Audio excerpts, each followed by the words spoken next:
Hello, everybody. Welcome back to National Park After Dark. We're doing Trail Tales today.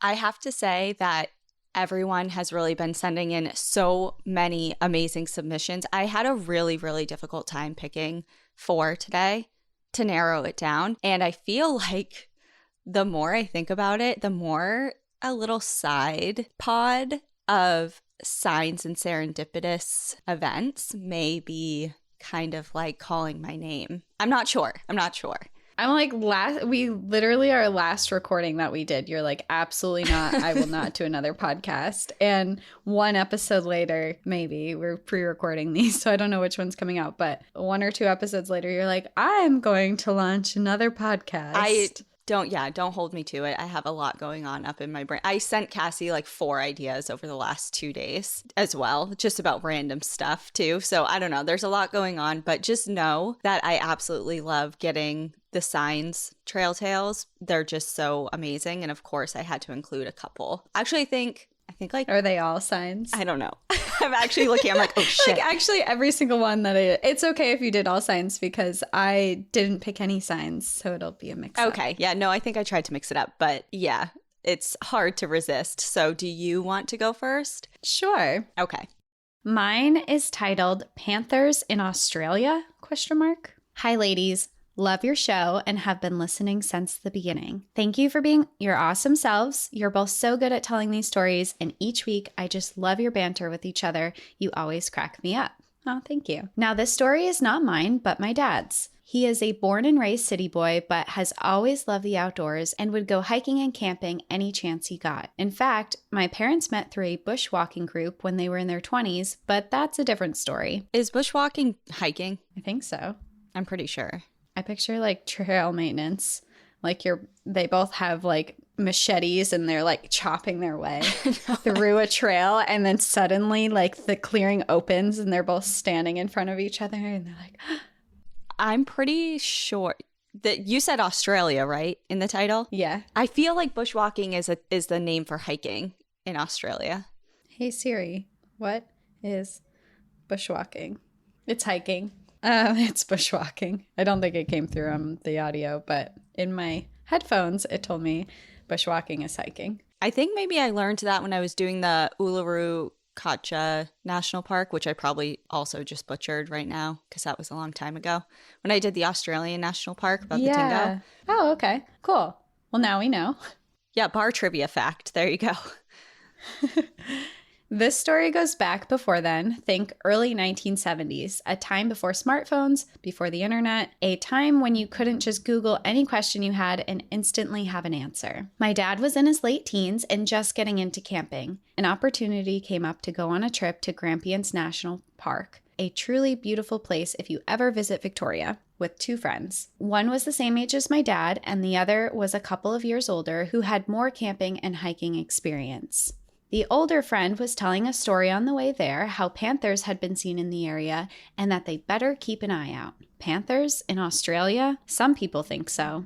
Here's a little backstory on this myth. And yes, I say myth as I am not a believer. The theory goes that during the Second World War, American soldiers brought over to Australia panthers or cougars as mascots.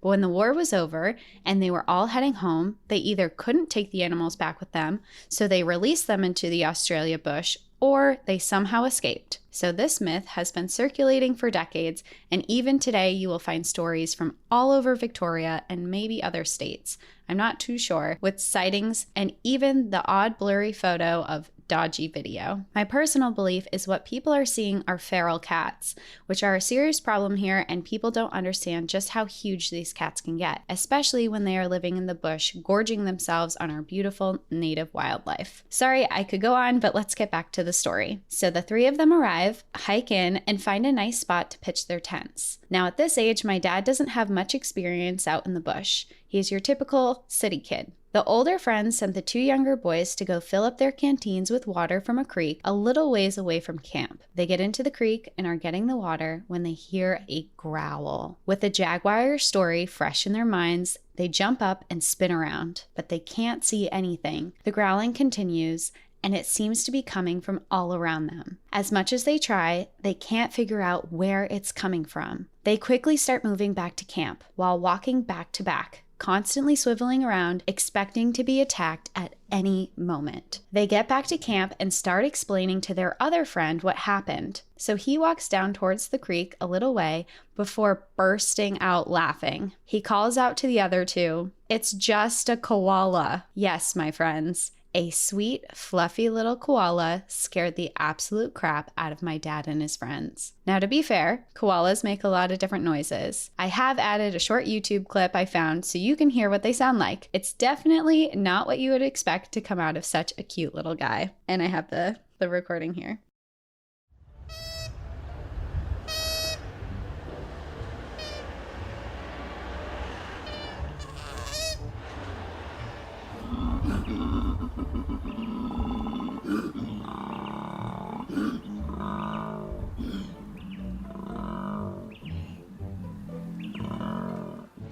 Okay, yeah, to be fair, that does sound like if you have the thought of and fear of that legend or lore or myth or whatever about, what is it, jaguars or cougars? I'm not sure.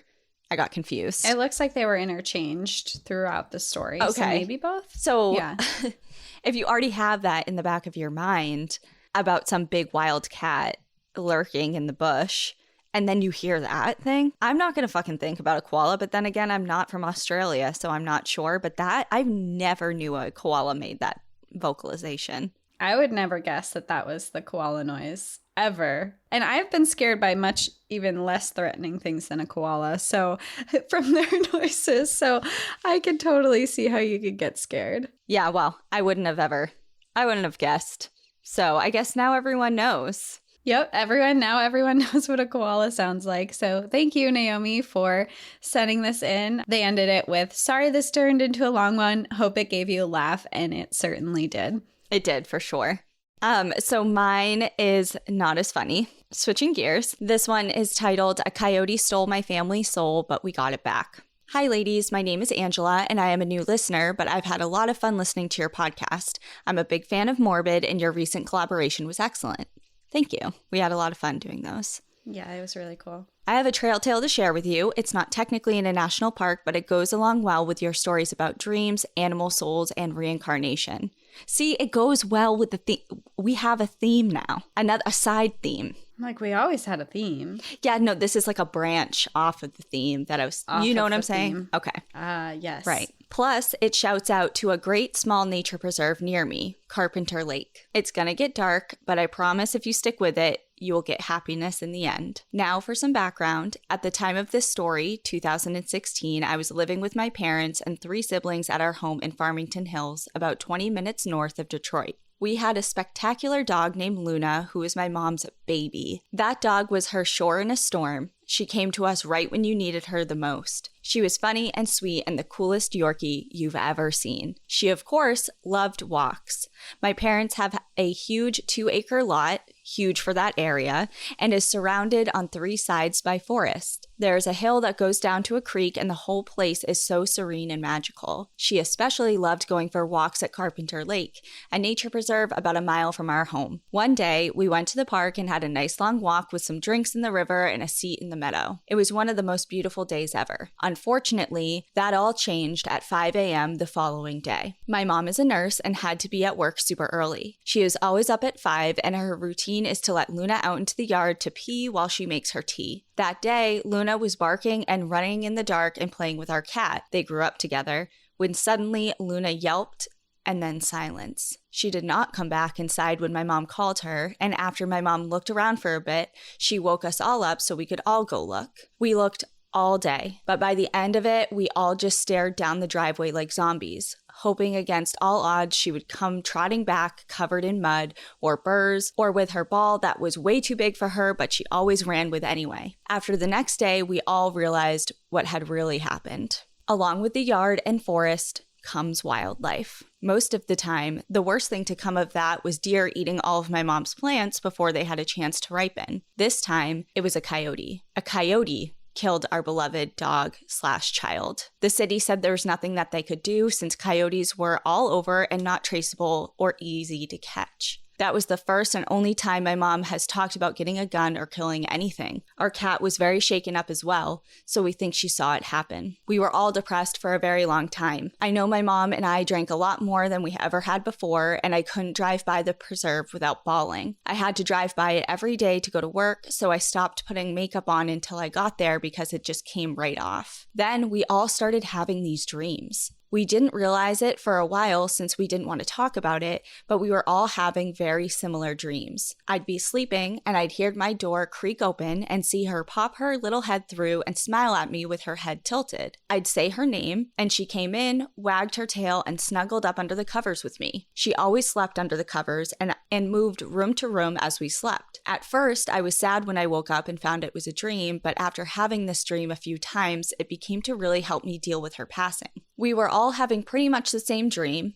I think what we were actually experiencing was her soul visiting us and telling us she was okay. Well, it turns out she was letting us know she was planning on coming back. We got her from a friend of mine's mom who breeds 2 Yorkies. She treats them so well and loves each one of them as her own because they are. I will be forever grateful to her, not only because of Luna, but because she bred Luna's parents one last time so that Luna's sister, Stella, was born. Yes, we had our moon and our star. The moment Stella was born, the dreams stopped. That's when we all realized we were having the same dreams. I truly believe that Luna came back to us because she knew that we weren't done with her. Stella is so wonderful, but also slightly different than Luna. She has the same spunky spirit, though she does not like being under the covers. The first time we took her to the park, it's like she already knew everything about it. She healed our souls and brought us out of pure darkness. I now live away, actually just purchased our first home with my hubby, and with the pandemic, I was not able to see Stella for a long time. I think she thought I was dead, but now I get to see her at the farmer's market, loving the constant attention from all the admirers and licking up my nose. Anyway, thanks for listening to my story, even if you don't read it on the podcast. I hope it will bring you some comfort that people and animals we love never really leave us. They're just waiting for us to join them or for them to rejoin us. I believe that all our souls tend to travel together in this world through all types of relationships, lives, and loves. We tend to find ourselves together again. Love, Angela. God, that was hard. Wasn't it sad but nice? She warned us. So sad. She did. She warned us, but oh my.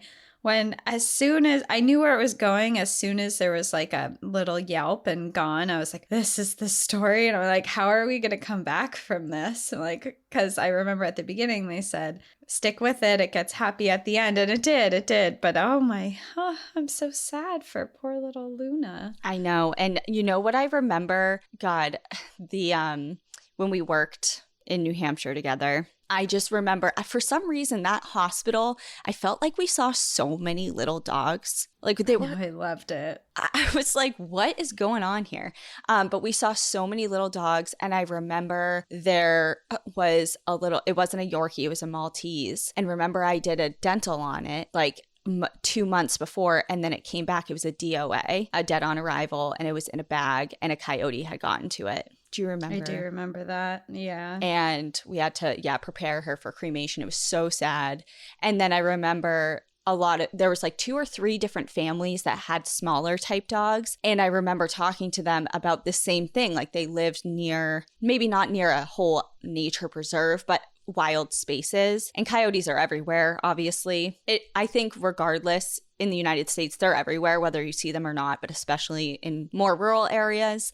And they had gotten the coyote vests for their dog. You know, it looks like a thunder shirt, but it has spikes on the back. No, I didn't know that was a thing. Look it up. It looks like they look like little stegosauruses when they have it on, so that they can't be grabbed. Like the coyote will grab them, but they'll get spikes to the face. Oh, wow. This is so interesting because my dad and I were actually just having this conversation.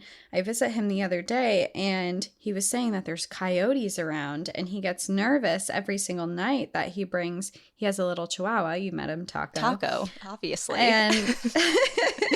And It's just, and my dad's so cute because he's like 6'4", big guy, and he just loves this little chihuahua. It's so cute. But he was talking to me and he's like, I get so nervous bringing him out at night, but he has to go to the bathroom before bed because I can hear the coyotes and I can hear them like sometimes rustling around. He lives out in the woods and I'm going to get them a little. It's an option, especially for dogs that like kind of like this story when you just let them out, you know, and I even get nervous when I let the dogs out here. I get nervous about mountain lions because my dogs would like at least be able to put up a good fight with a coyote at least. Mm-hmm. But I get worried of the mountain lions. But with littler dogs and you just let them out, especially at dawn or dusk time, if they're unattended, like putting that little vest on them. Oh, it's made from Kevlar material and it's bite resistant as well. Yes. Yeah. That's Kevlar. That's like motorcycle protection. That's well, like they badass. need some help.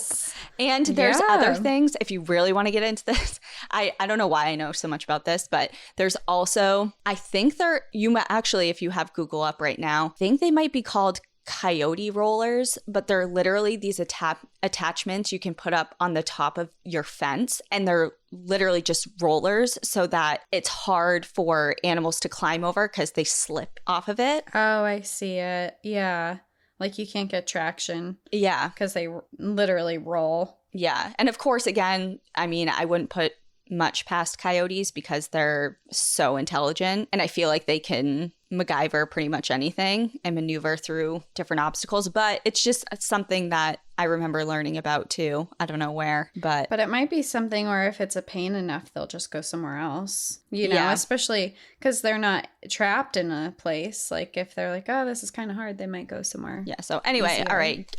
Sorry, Angela, for your family's loss, but it's nice to know that her spirit lives on in another dog, her sister. Full sister now. Yeah. Did they send photos of them? Yes. Both? Yep. I'll post them. Good. I love Yorkies. I think they're just the cutest little things.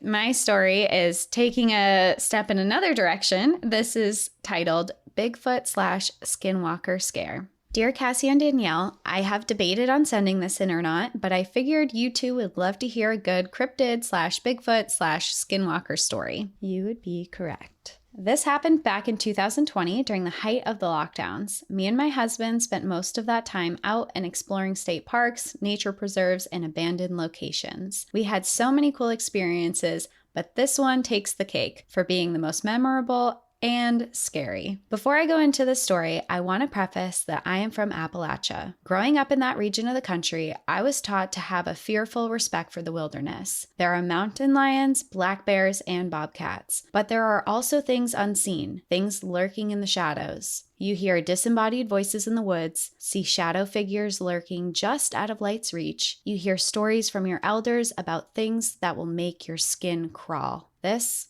will be one of those stories. My husband, who was my boyfriend at the time, moved up to my hometown when we started dating, and that is where we spent the first year of our relationship. When the pandemic hit a few months into us living together, we took that time to take advantage of the beautiful nature all around us. Since I was trying to introduce him to the area, each day was a new adventure to somewhere he had not seen before. One day, we decided that we were going to explore an abandoned elementary school out in the middle of the woods. It was at the end of a long country road with only a few houses at the beginning of the road. We pulled up to the ghost of what was a school built in the 1950s. I will try to find some pictures we took of the school and attach them for you to view. Most of the windows were missing, vines were growing up the walls, and trees had already taken over the playground and facade. As we got out of the car, there was already an ominous feeling, something my great-grandparents and their siblings always told me to take as a sign to turn around while I still had some sense. I tried to ignore it and move forward.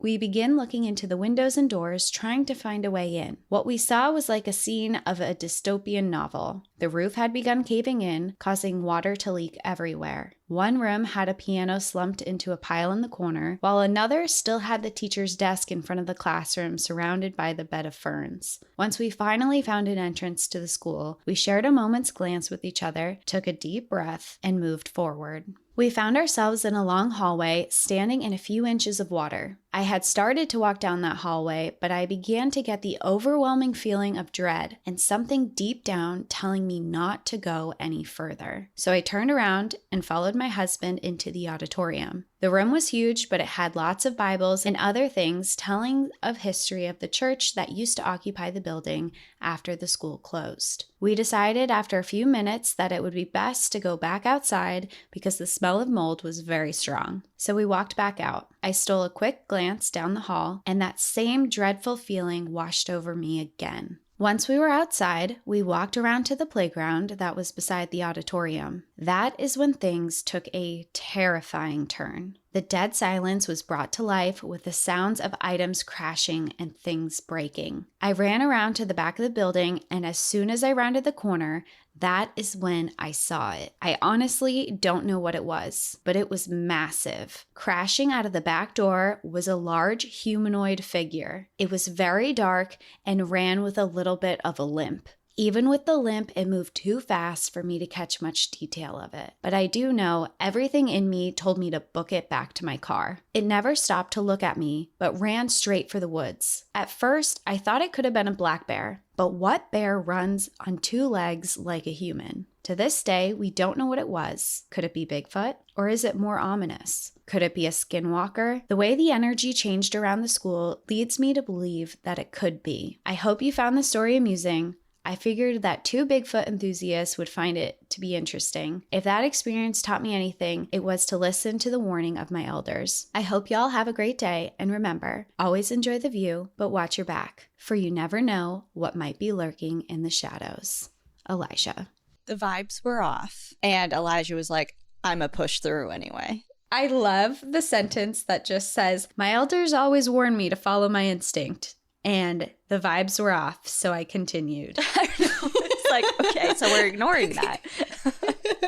I mean, we've all been there. Honestly, same though. I'm like, this feels weird, but does it? Yeah, I'm actually, today I signed up for a, like an online intuition and like mentorship class.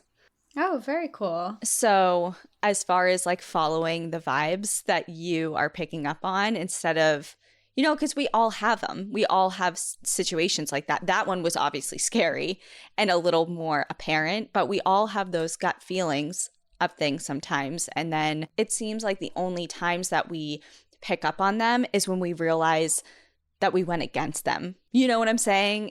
It's like, oh shit, I had a feeling about that. You know what's funny? You saying that? It was 2 days ago.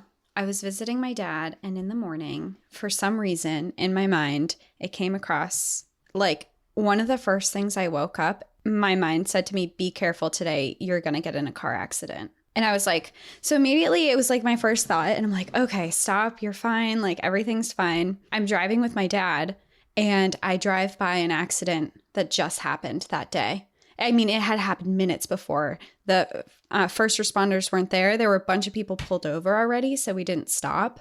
But we drove by, and their airbags had deployed. There was still a person in it. You could see blood when you drove by. And I don't know, like, I just think back to like your intuition, something. And my very first thought in like all day when I was driving, I was like, be careful. There's like, you could get in an accident. You could get in an accident. And then my dad and I drove by that. And I was like, and that doesn't happen every day. I mean, accidents happen every day, of course, but to see it, especially that soon after. And that's what I'm saying. It's like we all have these like, I mean, that one was a little, I was like word for word. You received that. It wasn't like a well, it was like you're going to get in an accident was what I thought. And then all day I was nervous. But every day when I get in my car, I don't think I'm going to get in a car accident. You know, I'm not worried about it. And then to have that happen the same day, I was like, okay. Yeah, I don't know whatever you saw, Elijah. I don't know if it was Bigfoot or like what. I feel like that's more, not more than Bigfoot, because Bigfoot is always enough. But I'm just saying, like, Bigfoot has nicer vibes than whatever that was. Yeah, seems a little different.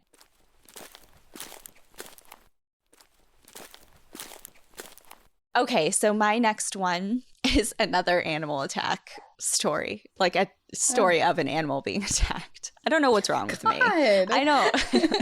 Everyone's like, I feel like there has to be a trigger warning before these because we all have to brace ourselves. This one again has a good ending. This one is titled Pico and the Wolf.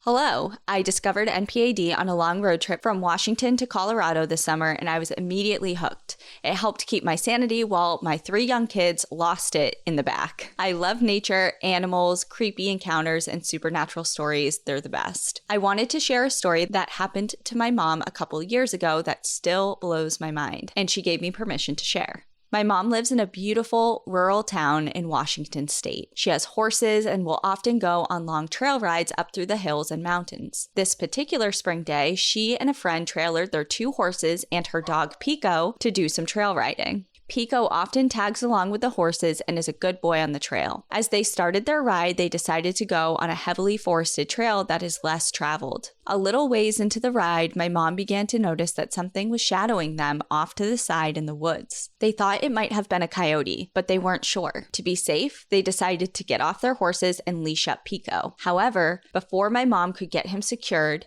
he took off after what they could now see was a wolf. The wolf started to run in the opposite direction, but turned as Pico quickly approached and took him down. At this point, my mom and friend were trying to hold onto their horses while screaming at the top of their lungs. My mom was so scared that Pico was killed, as he is not a very big guy at only about 30 pounds. The yelling distracted the wolf momentarily, and Pico was able to twist out and run back. As Pico ran, the wolf continued to pursue and came up to the trail right in front of my mom, and they locked eyes. The moment happened very quickly, but my mom says she will never forget the look in the wolf's eyes. There was amazing intelligence, purpose, and no fear of the 2 women with their horses. My mom's friend carries a firearm in her saddlebag for protection when she's in the backcountry. Since the wolf showed no sign of backing down, my mom yelled at her to fire off a shot into the air in hopes to scare it away. Thankfully, the loud noise stopped the wolf from advancing, and it chose to turn and retreat back into the woods. My mom's horses were amazingly calm for having encountered a wolf,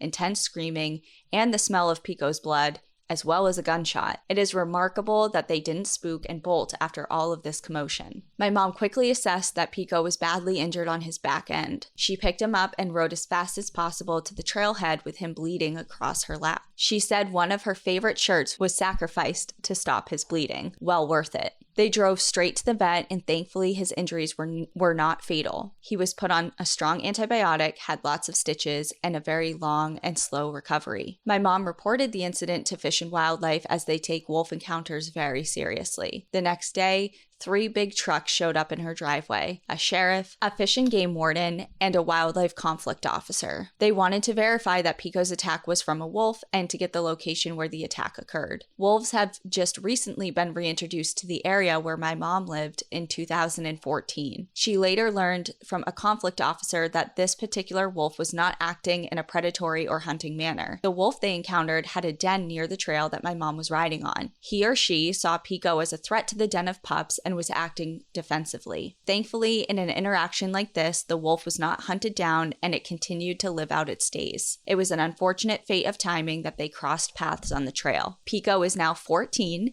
and we still remark how awesome he is for surviving the jaws of a wolf. My mom says it was a very significant event in her life, and she is so thankful that Pico survived it, as he is her best bud. She wants to make sure that anyone listening to this story knows that she still thinks wolves are beautiful and amazing. Coming face to face with one is something very few people get to experience, and she can still picture the intelligence in that wolf's eyes. My mom and Pico can still be found on the trails enjoying the beauty of Washington. She supports the reintroduction of the wolves and holds no ill will. She hopes they continue to thrive and coexist with our modern world and all of its challenges. Attached are some pictures of Pico and my mom on her horse, Miller. Miller just passed away and is greatly missed. Thank you for reading, and I hope you enjoyed. All the best, Caitlin. Well, I see why you chose that story. Yeah. That's like a given.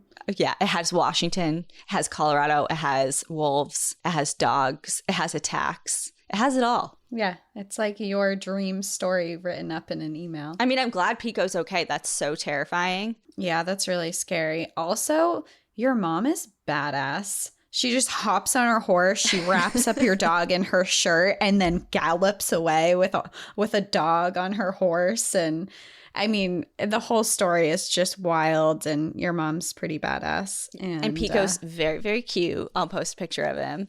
But I want to see Pico. yeah, it's just, it's so terrifying because I have because in the story, she describes that they see something in the shadows. They're like, all right, we gotta hook him back up here. And then he just bolts. The other day, this is literally not the same at all, but I had the same like sinking feeling yesterday. Okay. Was it yesterday or the day before? I parked my Jeep in the driveway and the dogs were in the back.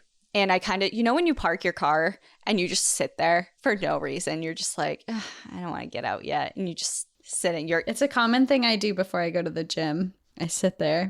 I'm like, don't want to do this. Yeah. So I was don't make me walk inside. Yeah, I was sitting there. Oh, it was because I was avoiding packing, classic avoidance tactic. And I was just sitting there and probably 20 minutes goes by. The dogs are completely fine, like not even a peep. And I'm finally like wipe my tears away. I'm like, okay, I got to do this. I get out of the car, go around back to open it up. And they had their leashes on them. And as soon as I opened up the back tailgate of my Jeep, they burst out of there. Like I was like shoved to the side. And usually I open up the back tailgate and they, they wait and they jump down. They were like, it's like they were waiting for their moment. And they book it right into Kitty Cat Alley across. Kitty Cat Alley. Oh no. I was like, no. Oh yeah, Kitty Cat Alley is like literally a little alleyway, driveway, dirt, gravel road directly across from our driveway that Ian and I call Kitty Cat Alley because all of the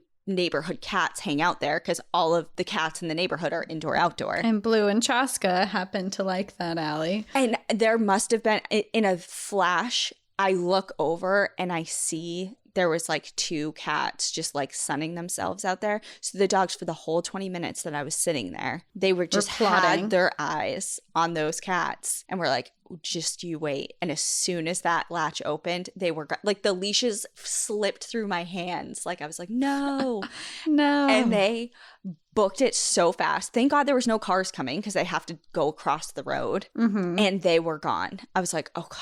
Oh my God, those cats. I hope they're okay. And I'm just waiting for like a meow, like a but nothing came, thank God. I finally wrestled them down. I'm like, get inside, you're so bad. But I just imagined, I'm like, I'm gonna have to tell somebody's owner, like somebody's kid, that their Fluffy is dead. And I was just like, my dogs did it. That's so much anxiety. It's so much anxiety. But I'm glad Fluffy is okay. Yeah. Alas, nothing happened. But yeah, that feeling of like them taking off and knowing something bad is about to happen is, I think, and you can't do anything. What I was just about to try and say. And I just like went off the deep end. But yeah, that's what I was trying to say. Yeah, slightly different than your story, but I can see the connection. Yeah.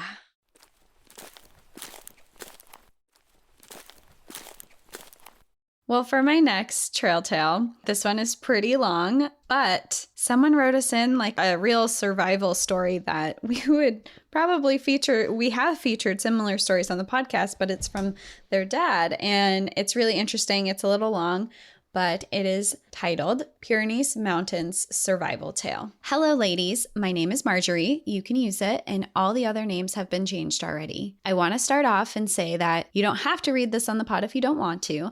I just thought you would appreciate this survival tale. I am fairly new to the podcast, and I found you thanks to your collab with Morbid. I am so happy to have found you, and I have been listening nonstop ever since. Oh, that's so great to hear. But on to my story. Well, actually, my dad's story. My dad is French and grew up in Toulouse, France, just north of Pyrenees Mountains. He and his best friend, who we will call Rooster, spent most of their adolescence and early 20s scaling the mountains of Pyrenees, and they were taught how to climb by Rooster's father. Now, I want to start off and say that my dad and Rooster were not inexperienced climbers. My dad had scaled his first peak in his teens, and Rooster was pretty much breastfed while hanging in safety harnesses on the side of a mountain. Not literally, just trying to drive the point home. They weren't rookies, and they knew these mountains like the back of their hands. That being said, the following tale tale is a perfect storm that nearly killed my dad twice. It was February of 1979, and so my dad had just turned 23. He and Rooster's girlfriend, who we will call Song, set off to ascend the face of Mount Purdue, which translates to the face of the Lost Mountain. It was a particularly challenging ascent, and the path that they had chosen was one that only experienced climbers would take. Song was also a very experienced climber, so no worries there. On the way up, they stopped and informed the high-altitude mountain rangers of their plans en route. The high-altitude mountain rangers are actually a branch of the French military, and they kind of serve as a similar function as the Coast Guard on the mountain border between France and Spain, as well as the Alps. The weather forecast for that day was fantastic. Temperatures slightly above freezing at all altitudes, very little wind, and clear skies forecast for at least a week. They had a full 10 days worth of supplies: food, butane gas, and unlimited supplies of water due to the ice and snow. The Rangers wished them luck, and they were on their way. Their plan was to make it to the refuge of Touquoy, which was a valley over from where they had started. About 2 hours into their trek, they reached a plateau where they could admire the view of what lay ahead. But from behind, a very cold wind was coming from above. This slowed their ascent considerably, taking them 2 hours to cover about 1,000 feet along the slopes of the peak. As they traversed, they had actively calculated how to cross each slope, as no two crevasses along the slope were the same, and a single misstep could be dangerous. But as mentioned, they were very seasoned climbers,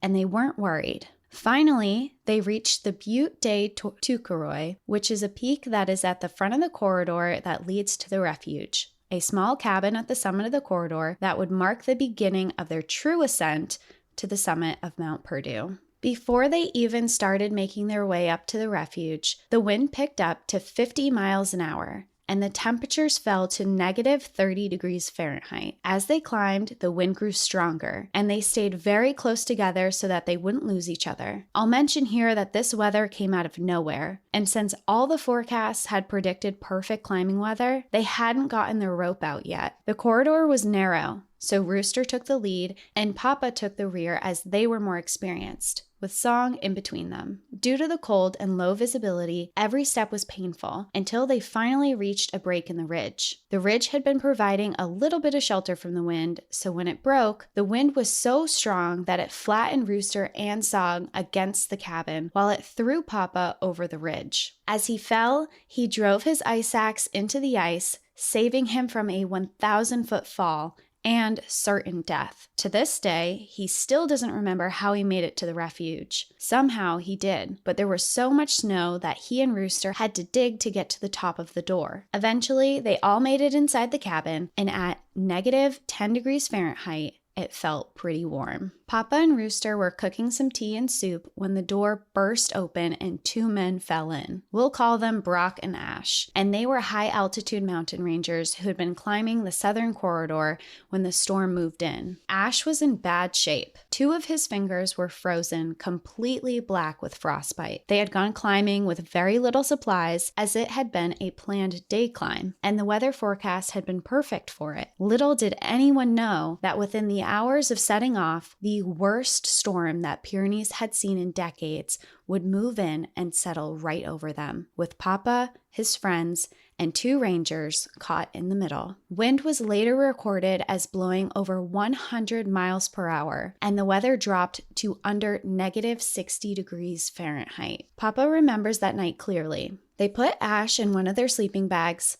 They only had 3, Song in another, and Papa, Brock, and Rooster would rotate. One would sleep, and one would heat water for soup and tea, and the third would work to save Ash's fingers by lashing them with a belt to try and restore the blood flow. Oh my God, that sounds so painful. This is brutal. The weather conditions alone. Negative 60 degrees Fahrenheit, like the winds, 100-mile-an-hour winds. You have to dig your way into this cabin. It's negative 10 degrees in the cabin, and that like feels relatively warm. Right. Yeah. Like it was kind of warm. It's like oh my. Yeah, these are rough. This is rough. Come morning, they had a hard decision to make as the storm was still raging, but Ash was not getting any better. Papa, Song, and Rooster knew that they could hold out as they had plenty of supplies. But if Ash didn't get to the hospital soon, then gangrene would set in and he may lose his whole hand. If it started to rot, it could put his life at risk, not just his hand. They decided to dump all the gear that wasn't essential and to climb down the slope facing inside due to the sharp incline. They split into 2 groups on 2 ropes, Papa, Song, and Rooster on one rope, and Ash and Brock on the other. The cold was intense, and Papa, Song, and Rooster had covered their gloves with socks for extra insulation, but within minutes of their descent, their fingers felt frozen. Rooster led, then Papa, then Song. For 4 hours, they made their descent, when suddenly, boom! It sounded like a cannon going off, and they all stopped, looked up, and saw a tall wave of white coming right at them. Papa only had time to unbuckle his backpack and secure his grip on his ice axe before the avalanche hit him. He remembers first it hit his shins, then his waist, and then he was engulfed. He tried to swim through it, to do something, anything, but in the end, all he could do was hold onto his axe and try not to panic. Finally, it stopped. Papa had been swept with the avalanche down the mountain. It was silent, and all he could see was white.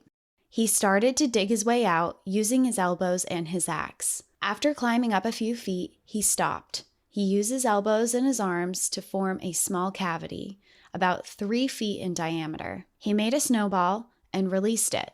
It went up. He had been digging upside down, the wrong way. He turned himself once again and started to dig, and soon discovered that he was only about 3 feet below the surface. Once he reached the top, he looked around and found Rooster about 50 feet below him on the slope of the mountains. But Song was missing. Instead of climbing down the mountain, they climbed up, poking into the snow with the butts of their axes. Then Rooster hit something hard. They dug, hopeful, only to find it was a fir tree. The snow had buried the trees completely, but they didn't give up hope. They continued up, driving their axes, searching until they hit something. It was Song's boot. And when they grabbed it, she kicked back. She was alive. Next, they searched for their gear, knowing that without it, they wouldn't survive their environment. By the time they found their gear, Brock and Ash had caught up to them, and together they trekked the rest of the way down the mountain. Trigger warning for the next part. Thoughts of suicide. When I sat down with Papa to record this story, this part was very hard for him to tell me. He released the words in pieces, acknowledging the weight and meaning behind each one before he shared it with me. So I will use his exact words. As we progressed, I would look at the virgin snow, and all I could think was dig a hole, escape the wind and pain, go to sleep, and suffer no more. I ignored the fact that this would mean death. It was only later that we found that each of us had been thinking the same thoughts, but we saw each other and staggered on. And so long as we saw the others going, we each persevered and lived.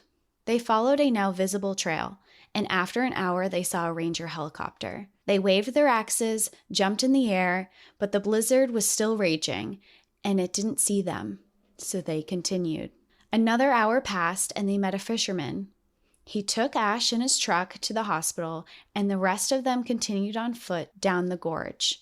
Shortly after, the helicopter reappeared, and this time they saw them, and they landed. Brock dropped his backpack and ran to it, but here's the catch. The high-altitude mountain rangers are a part of the French military. Papa, Rooster, and Song were civilians. As a member of the Rangers, the helicopter would take Brock back, but it would not take the civilians on board. But Brock returned to them and said, "You are civilians and the helicopter belongs to the military, so they will not take you. Although I am one of them, I choose to continue with you." He strapped on his pack and started down the gorge. This is when the helicopter crew waived their protocol. Since Papa, Rooster, and Song had saved their men, they would take them. Within 15 minutes, they were back at the ranger station and were given their first meal of the day. Papa grinned when he said, "Hot soup." 2 years later, my father read an article in the magazine for the French Alpine Club. The bodies of 5 climbers were found on the slopes of Mount Perdu.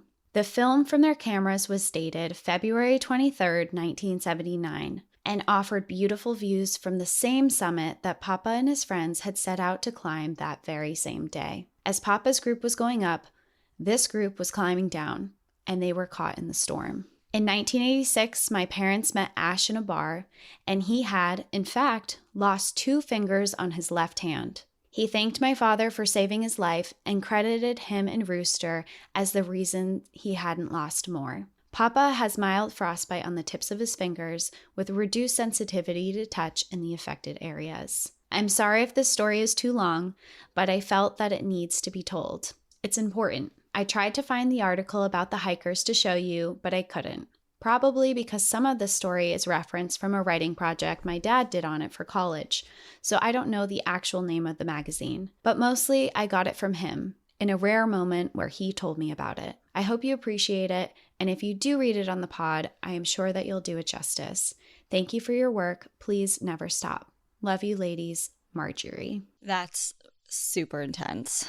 Yeah, just the weather, the survival. I mean, this, like I said at the beginning, this is a survival story that it's the same type of survival story that we have covered on the podcast before, because it's just so, when she was describing the avalanche and him getting caught in it and him digging, it brought me back to the episode that we did on Patreon, the deadliest ski avalanche in history out in Tahoe. Yes. And yep. I remember I read the book about it, and this book went in detail of what it's like to be stuck under snow in an avalanche. So when I was reading it, I was just imagining like how there's not a lot of air, how you're like stuck, and you're just like all the claustrophobic feelings of being stuck under feet of snow. Well, creating the snowball and dropping it is brilliant. Yes. Absolutely. Like, what direction am I facing? Brilliant. Yeah. I would never have thought of that. I would have definitely just like freaked out and died. Just like inhaled all the oxygen way too fast. Well, yeah. So the film that was recovered from the other group, it was the same. Like, imagine, hearing about that and knowing that it, could have been you. It almost was you. And I mean, they were in the avalanche, so they were somewhere in the same area. In the same area. Yeah. Wow. What a story, and what an event to survive, and a bond to share with the people that you were with. That lasts forever. Mm-hmm. So, wow. Yeah. Yeah. Thank you for sharing that with us. And thank you for your dad for sharing that, because it sounds like it was a very difficult time in his life, and an incredible survival story as well.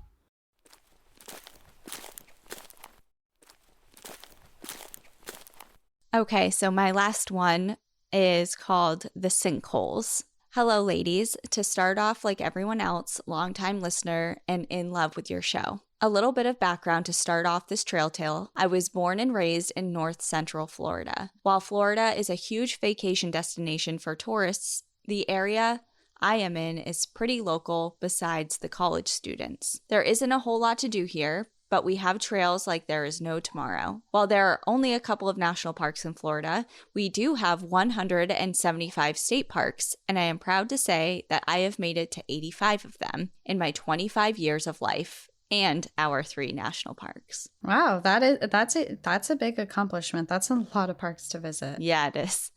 At this point, it's an ongoing joke in my office and friend group that one day I won't show up because I finally took the plunge and I'm living in the swamps of Florida with the critters and gators. This trail tale takes place in one of my favorite state parks, also the best local one in my area, the San Velasco Hammock Preserve State Park, or as I call it, the Sinkholes. I could go on for hours about my favorite memories there, but after listening to your most recent trail tale and talk of signs from faith and nature, one memory came flooding back like it was yesterday. San Velasco is one of the trails I started when I was just beginning high school, and walking the sinkholes became part of my favorite activities. This park has multiple trail walks at various lengths, so it's great for long walks and short, quote-unquote, hikes. Normally, I stick with the 3 to 5 mile trails since they get further into the woods, and you really feel by yourself out there. 4 years ago, my grandmother passed away after a 3-year battle with leukemia. Not to get into too much detail, but my whole world shattered and I lost so much of myself. I stopped exploring and barely left my house except to work and quick trips to the store. About 8 months after her passing, I was laying in bed in what felt like hitting my lowest point in the depression that followed her death. I don't know what came over me, but I got out of bed, put on my hiking shoes, and drove to the sinkholes. It was a bright, sunny day, not a cloud in sight, and it felt wrong to be going into such a beautiful world when my personal world was the equivalent of a 10-car pileup on I-75.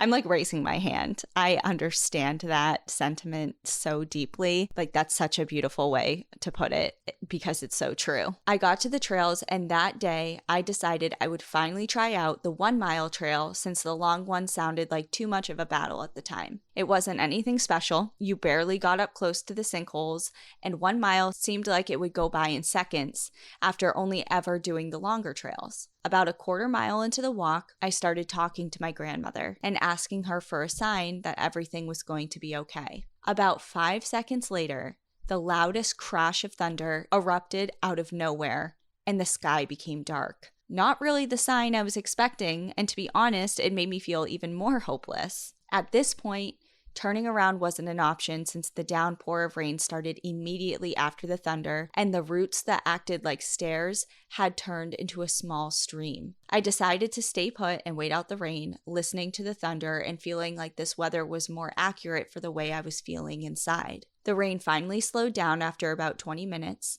I was soaked to the bone. My shoes felt like 100 pounds from how much rainwater was in them, and I really just felt defeated. I stood up to finish the rest of the mile and was taken aback. The rain had filled up the main stream enough that the small overflow of creeks were actually flowing, twisting and turning through the clover patches that were in bloom. The dark skies cleared up just enough that the sun shined so brightly on that spot that it seemed like the storm had taken me from the sinkholes into an enchanted forest. The water dripping from the trees shined like crystals falling from the sky, and the critters and bugs reemerged from their hiding places to explore the newly flooded land. That was the sign she sent me. The storm was ugly and intense, but the aftermath was beautiful and enchanting. There is always light at the end of the storm. I stood there for 10 minutes, then took off my shoes and began to explore again. I let the muddy earth squish between my toes, followed the small streams deeper into the clovers, and embraced the sunbeams as they warmed up my face and shoulders. That day, I found my way back to the woods.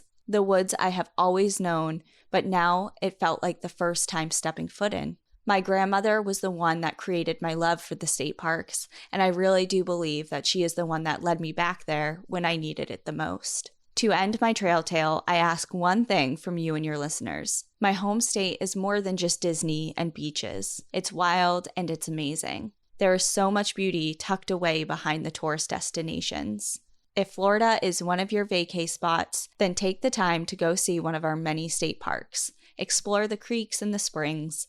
Take nothing but pictures and leave nothing but footprints.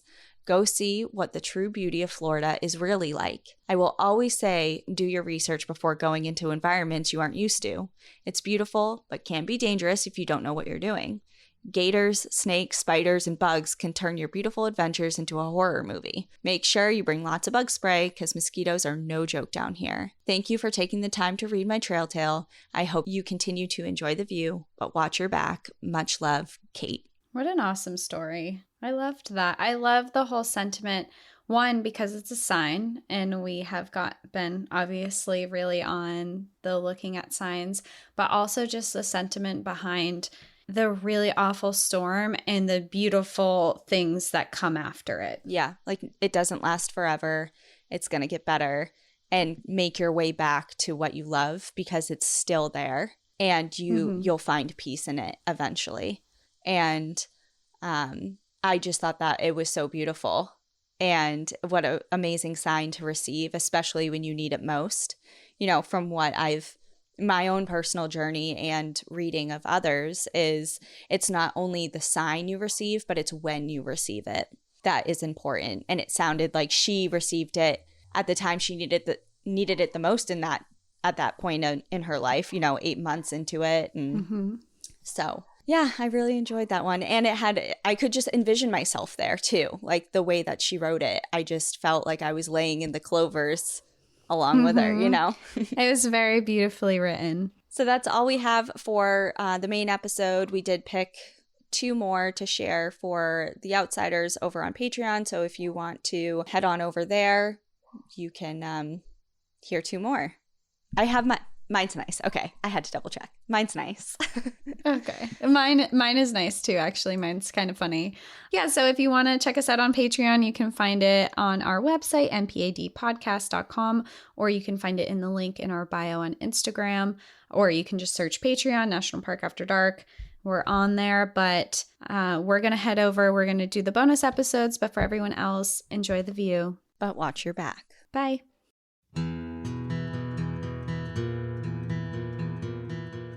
Thank you for joining us again this week.